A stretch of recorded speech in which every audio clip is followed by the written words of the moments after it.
পরীটা যখন ঘুমায় তখন আর কিছু ভালো লাগে না।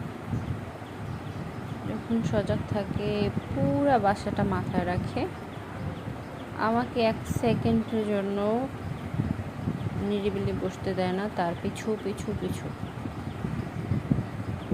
তখন মনে মনে বলি যে একটু ঘুমাক, এখন একটু ঘুমাও। বাট যখন ঘুমিয়ে পড়ে তখন আর একটুও ভালো লাগে না, ইচ্ছে করে টেনে তুলি, ওঠো আম্মু ওঠো। যখন আবার উঠে যায় তখন ভাবি কেন উঠাইলাম, আমি তো একটু রিল্যাক্স করতে পারতাম। ও যখন ঘুমাচ্ছে তখন আমি একটু রেস্ট নিতে পারতাম।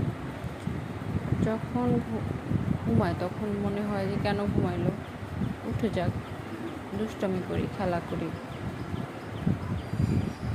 এই হলো আমার বর্তমান অবস্থা। জানি না কার কেমন হয়। আল্লাহর রহমত, আল্লাহর বরকত। মেয়ে মানি আল্লাহর রহমত। আমার হুমায়রা, সবাই দোয়া করবেন আমার আম্মুর জন্য।